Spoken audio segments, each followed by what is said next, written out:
Lakshmi's food കോർട്ടിലേക്ക് എല്ലാവർക്കും സ്വാഗതം. നിങ്ങൾ ഇതുവരെയായും എൻ്റെ ചാനൽ സബ്സ്ക്രൈബ് ചെയ്തില്ലെങ്കിൽ താഴെ കാണുന്ന ചുവന്ന ബട്ടണിൽ പ്രസ് ചെയ്ത് ചാനൽ സബ്സ്ക്രൈബ് ചെയ്യുക. ഇവിടെ കാണുന്ന ബെൽ ഐക്കൺ പ്രസ് ചെയ്യുകയാണെങ്കിൽ ഞാൻ അപ്ലോഡ് ചെയ്യുന്ന എല്ലാ വീഡിയോയും ആദ്യം തന്നെ നിങ്ങളിലേക്ക് എത്തുന്നതായിരിക്കും.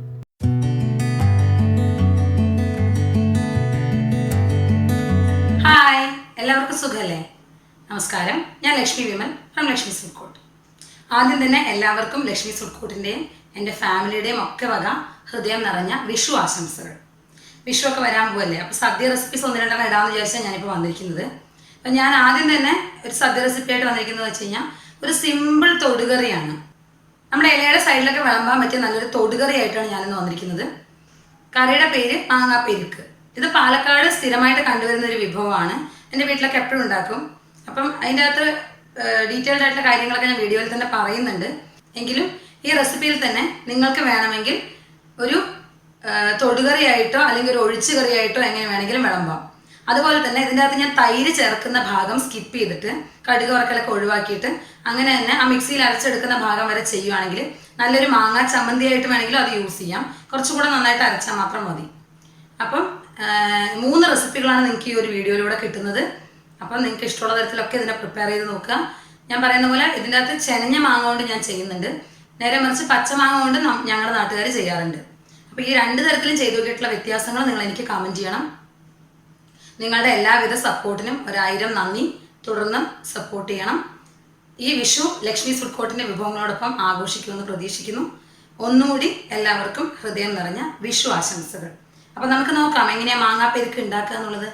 നമുക്ക് ഇന്ന് ഇത്തിരി മാങ്ങാപ്പെരുക്ക് ഉണ്ടാക്കാം. മാങ്ങാപ്പെരുക്ക് ഉണ്ടാക്കാനായിട്ട് ഞാനിവിടെ ഇത് ഞാൻ നേരത്തെ കൂട്ടി ചിരകി വെച്ചിരുന്ന നാളികേരമാണ്. എൻ്റെ കയ്യിൽ നിന്ന് തന്നെ ഒരു 3 പിടി നാളികേരം ഇവിടെ ഇട്ട് കൊടുക്കുന്നുണ്ട്. പിന്നെ ഇതുപോലെ 3 കുഞ്ഞുള്ളി അല്ലെങ്കിൽ ചെറിയ ഉള്ളി ഞാൻ ചെറുതായിട്ട് അരിഞ്ഞ് ചേർത്ത് കൊടുക്കാൻ പോവാണ്. ഞാൻ ആ ചെറിയ ഉള്ളി എല്ലാം കൂടെ തോലൊക്കെ കളഞ്ഞ് ഒന്ന് ഇതുപോലെ ക്ലീൻ ചെയ്തെടുത്തിട്ട് വന്നിട്ടുണ്ട്. ഇപ്പം ഒരു ചെറിയ ഉള്ളിയുടെ അകത്തുനിന്ന് തന്നെ ഇങ്ങനെ 2 അല്ലിയൊക്കെ ആയിട്ട് കിട്ടിയതാണ്. ഏകദേശം എന്താ ഇത്ര ഇട്ടുള്ളൂ കേട്ടോ ചെറിയ ഉള്ളി. നമുക്കിതൊന്ന് അരിഞ്ഞിട്ട് ചേർത്ത് കൊടുക്കാം, കാരണം അരയ്ക്കുമ്പോൾ നന്നായിട്ട് അരഞ്ഞ് കിട്ടാനാണ്. വളരെ സിമ്പിളായിട്ട് ചെയ്യാവുന്ന ഒരു റെസിപ്പിയാണിത്. നമുക്കിത് ഒഴിച്ചുകറിയായിട്ട് ഉപയോഗിക്കാം, തൊടുകറിയായിട്ട് ഉപയോഗിക്കാം. 2 രീതിയിലും ചെയ്യുന്നത് എങ്ങനെയാണെന്ന് ഞാൻ നിങ്ങൾക്ക് പറഞ്ഞുതരാം. എന്തായാലും നിങ്ങൾക്ക് ഒരേ റെസിപ്പിയിൽ തന്നെ ഇനി മുതൽ ഒരു സൈഡ് ഡിഷും കിട്ടും, ഒരു മെയിൻ ഡിഷും കിട്ടും. തീരെ മടിയുള്ള ദിവസങ്ങളിൽ ചോറിന് എന്തെങ്കിലും ഒഴിച്ചുകറി വേണമെങ്കിലും പെട്ടെന്ന് ഉണ്ടാക്കാം. പക്ഷെ മാങ്ങ വേണം, അതാണ് ഒരു സിറ്റുവേഷൻ. മെയിനായിട്ട് മാങ്ങ ഉണ്ടെങ്കിൽ അത് ചെയ്യാൻ പറ്റുള്ളൂ. ഞാൻ ആ ചെറിയ ഉള്ളി മുഴുവൻ ഇതിലേക്ക് അരിഞ്ഞ് ചേർത്തിട്ടുണ്ട്. ഇനി ഇതിലേക്ക് ഞാൻ ഇടാൻ പോകുന്നത് 2-3 വറ്റൽമുളകാണ്. ഞാനൊരു 3 വറ്റൽമുളക് ഇതിൻ്റെ ഞെട്ടി കളഞ്ഞിട്ട് ചേർത്ത് കൊടുക്കുന്നുണ്ട്.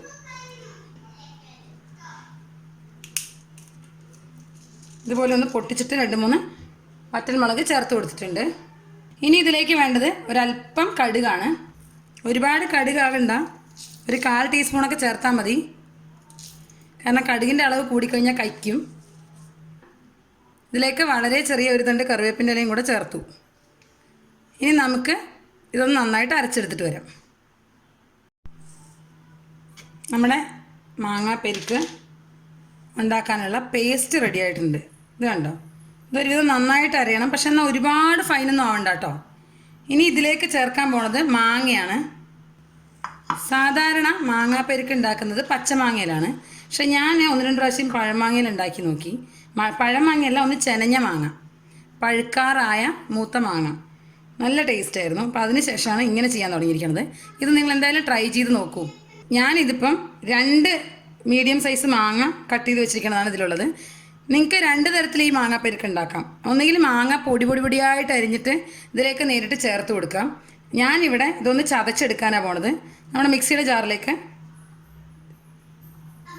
ഇതിൻ്റെ പകുതിയിലേറെ ചേർത്ത് കൊടുക്കുക. ഞാനിപ്പോൾ ഏകദേശം 2 മാങ്ങ അരിഞ്ഞ് വെച്ചതിൽ നിന്ന് 1 മാങ്ങ അതിലേക്ക് ചേർത്ത് കൊടുത്തിട്ടുണ്ട്. നമുക്ക് ഇതും നന്നായിട്ടൊന്ന് അരച്ച് തന്നെ എടുത്തിട്ട് വരാം. ജസ്റ്റ് ചതക്കുകയല്ല കേട്ടോ, ചതയ്ക്കാനുള്ള മാങ്ങയാണ് ഞാൻ മാറ്റി വെച്ചിരിക്കുന്നത്. അപ്പോൾ നമുക്കിതൊന്ന് അരച്ചെടുത്തിട്ട് നോക്കാം. ഇതുണ്ടോ, ഇതാണ് ഇതിൻ്റെ കൺസിസ്റ്റൻസി. കറക്റ്റായിട്ട് ബാക്കിയുള്ള മാങ്ങ, ഞാൻ 1 മാങ്ങയാണ് അതിൽ ചേർത്ത് കൊടുത്തു എന്ന് പറഞ്ഞത്. ആ ബാക്കിയുള്ള മാങ്ങ ഇതിൻ്റെ മുകളിലേക്ക് ഇട്ടിട്ട് ഒന്ന് തിരിച്ചിട്ട് വരിക. ഇത് ജസ്റ്റ് ഒന്ന് ചതയാനേ പാടുള്ളൂ കേട്ടോ, അതിൽ കഷ്ണങ്ങൾ കിട്ടണം.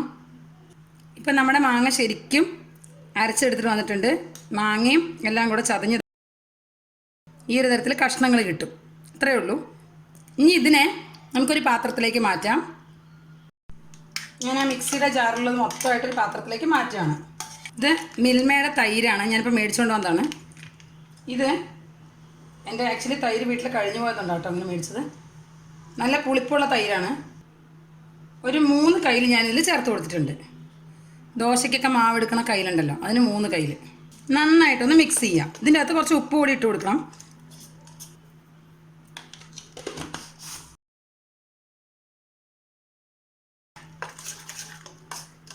ഇതിപ്പോൾ മാങ്ങാപ്പരിക്ക് റെഡി ആയിട്ടുണ്ട്.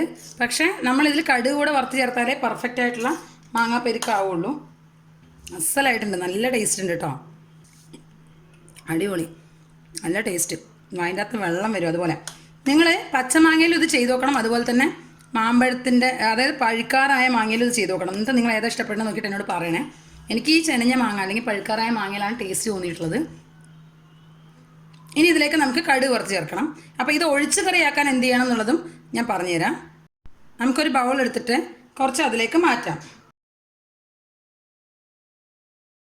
ഇതിൽ നമുക്ക് കുറച്ച് കടുക് വറുത്ത് ചേർത്തിട്ട് തൊടുകറിയായിട്ട് വിളമ്പാം. നമുക്കിനി അതിലേക്ക് ഇത്തിരി കടുക് വറുത്ത് ചേർക്കാം. ഞാനിവിടെ കടുക് വറുക്കുന്ന ചെറിയ പാൻ വെച്ചിട്ടുണ്ട്. ഇതിലേക്ക് കുറച്ച് വെളിച്ചെണ്ണ ഒഴിച്ചു കൊടുക്കുക. ഇത് വെളിച്ചെണ്ണയിൽ തന്നെ കടുക് വറുക്കണതാണ് ഏറ്റവും ബെസ്റ്റ് കേട്ടോ. അത് പറയാതിരിക്കാൻ പറ്റില്ല. കാരണം ആ ഒരു ടേസ്റ്റ് നമുക്ക് മറ്റേ എണ്ണയിലൊന്നും കിട്ടില്ല. വെളിച്ചെണ്ണ ഒരുവിധം ചൂടായി വരുന്നുണ്ട്. അതിലേക്ക് കുറച്ച് കടുക് ചേർത്ത് കൊടുക്കുക. അതിലേക്ക് ഒരു വറ്റൽമുളക് പൊട്ടിച്ചത് ചേർത്ത് കൊടുത്ത് ഫ്ലെയിം ഓഫ് ചെയ്യുക. ഇതൊന്ന് ചുറ്റിക്കുക. വറ്റൽമുളക് ചേർത്ത് കൊടുത്താൽ കരിയാതിരിക്കാനാണ് അങ്ങനെ പറയുന്നത്. അത് കഴിഞ്ഞിട്ട് ഒരു തണ്ട് കറിവേപ്പിൻ്റെ ഇല കൂടെ എനിക്ക് ചേർത്ത് കൊടുക്കുക. നമുക്കിനി ഇതിനെ നമ്മുടെ തൊടുകറിയിലേക്ക് ഒഴിക്കാം. നമ്മൾ ആ ബൗളിൽ മാറ്റി വെച്ചിട്ടില്ലേ, അതിലേക്ക് ചേർത്ത് കൊടുക്കുക. അപ്പം നമ്മുടെ മാങ്ങാ പെരുക്കിൻ്റെ തൊടുകറി റെഡി ആയിട്ടുണ്ട്. ഭയങ്കര ടേസ്റ്റാണ്. നിങ്ങൾ ഒരു പ്രാവശ്യം ഉണ്ടാക്കി കഴിച്ചു നോക്കൂ. ഇനി നമുക്ക് ഒഴിച്ച് കറി എങ്ങനെയാണ് ചെയ്യാൻ നോക്കാം. നമ്മൾ അരച്ച് വെച്ച മിക്സിയുടെ ജാറില്ലേ, അതിലേക്കൊരു 3 തവി തൈര് കൂടെ ചേർത്ത് കൊടുത്തിട്ടുണ്ട്. കാരണം നമ്മൾ ഒഴിച്ച് കറിയാക്കി എടുക്കുന്ന സമയത്ത് ആ പുളിപ്പിൻ്റെ അളവ് പോരാതെ വരും. അപ്പോൾ കുറച്ച് ഒഴിച്ചിട്ടുണ്ട്. ഇത് നമുക്ക് നന്നായിട്ടൊന്ന് വിസ്ക് ചെയ്തെടുക്കാം. ഞാനൊരു മൺചട്ടി എടുത്ത് അടുപ്പത്ത് വെച്ചിട്ടുണ്ട് ചൂടാവാനായിട്ട്. ഇത് ചൂടായി വരുമ്പം അതിലേക്ക് കുറച്ച് വെളിച്ചെണ്ണ ഒഴിച്ചു കൊടുക്കുക. കുറച്ച് മതി കേട്ടോ, വെളിച്ചെണ്ണ തന്നെ ഒഴിക്കണം. നമ്മുടെ വെളിച്ചെണ്ണ ഒന്ന് ചൂടായി വരുമ്പോൾ നമ്മൾ ആദ്യം പറഞ്ഞ പോലെ തന്നെ കുറച്ച് കടുക് ചേർത്ത് കൊടുക്കുക. ഇത് ഒഴിച്ച് കറിക്കുള്ളതാട്ടോ. നമ്മുടെ കടുകൊക്കെ ഒരുവിധം പൊട്ടി വരുന്നുണ്ട്. കടുകൊക്കെ പൊട്ടിക്കഴിയുമ്പോൾ നമുക്ക് ആ ഒരു വറ്റൽമുളകും കുറച്ച് കറിവേപ്പിൻ്റെ ഇലയും കൂടെ ചേർത്ത് കൊടുക്കുക. എന്നിട്ട് ഫ്ലെയിം ഓഫ് ചെയ്യുക. നമ്മുടെ ഈ അരച്ച് മാറ്റി വെച്ചിട്ടുള്ള കൂട്ടുണ്ടല്ലോ, ആദ്യം കുറച്ച് തൈരൊക്കെ ചേർത്ത് വെച്ചിട്ടുണ്ടായിരുന്നു, അത് ഇതിലേക്ക് ഒഴിച്ചു കൊടുക്കുക. എന്നിട്ട് നമ്മൾ മിക്സിയിൽ വിസ്ക് ചെയ്തെടുത്ത മോരില്ലേ, അതുകൂടെ ചേർത്ത് കൊടുക്കുക. ഫ്ലെയിം ഓഫ് ചെയ്യാൻ പറഞ്ഞാൽ എന്താ വെച്ചാൽ മൺചട്ടിയാണ്, മൺചട്ടിക്ക് ഒരു ചൂടുണ്ട്. അതിൽ കിടന്ന് ഓവറായിട്ട് ഇതായി കഴിഞ്ഞ് കഴിഞ്ഞാൽ ചിലപ്പോൾ ഈ തൈര് പിരിയും. അത് പിരിയാതിരിക്കാൻ വേണ്ടിയിട്ടാണ് അങ്ങനെ ചെയ്യാൻ പറയണത്. കാരണം ഇത് വേവേണ്ടതൊന്നും ഇതിലില്ല, പച്ചയ്ക്ക് കഴിക്കാവുന്ന കറി തന്നെയാണ്. ഇനി നിങ്ങളുടെ അളവനുസരിച്ച് വെള്ളത്തിൻ്റെ അളവ് അഡ്ജസ്റ്റ് ചെയ്തോളൂ. ഞാനിപ്പോൾ ഇതിലേക്ക് കുറച്ച് വെള്ളം ചേർത്ത് ആ പാത്രമൊക്കെ റിൻസ് ചെയ്ത് ഇങ്ങോട്ട് എടുത്തിട്ടുണ്ട്. ഇത് നന്നായിട്ടൊന്ന് മിക്സ് ചെയ്ത് കൊടുക്കണം. എനിക്ക് ഈ ഒരു പരുവം മതി, ഒരുപാട് ലൂസ് വേണ്ട. അതുകൊണ്ട് ഞാൻ ഇത്രയും വെള്ളം ചേർക്കുന്നുള്ളൂ. നിങ്ങൾക്ക് വേണമെങ്കിൽ കുറച്ചും കൂടെ ലൂസാക്കാം. നിങ്ങളുടെ പുളിപ്പനുസരിച്ച് തൈരിൻ്റെ അളവ് മാത്രം അഡ്ജസ്റ്റ് ചെയ്യുക. ഉപ്പ് നിങ്ങളുടെ പാകത്തിനിടുക. ഇതിലേക്ക് മുളക് പൊടി ഇടണ്ട, വറ്റൽമുളക് അരച്ച് ചേർക്കുന്നതാണ് കുറച്ചുകൂടെ നല്ലത്. അപ്പം നിങ്ങൾക്ക് വേണമെങ്കിൽ പച്ചമുളക്, ഞാൻ യൂസ് ചെയ്ത വറ്റൽമുളക് യൂസ് ചെയ്ത പ്രൊസീജിയർ തന്നെ പച്ചമുളകിലും ചെയ്യാം കേട്ടോ. എനിക്കിതാണ് കൂടുതൽ ഇഷ്ടം. പക്ഷേ ഈ ചെനഞ്ഞ മാങ്ങ അല്ലെങ്കിൽ മൂത്ത് പഴുക്കാറായ മാങ്ങ വെച്ചൊന്ന് ചെയ്ത് നോക്കൂ. ഒരു പ്രത്യേക ടേസ്റ്റാണ്, അത് പറയാതിരിക്കാൻ പറ്റില്ല. അപ്പോൾ നല്ലൊരു റെസിപ്പിയായിട്ട് വീണ്ടും കാണുന്നവരെ ബൈ ബൈ.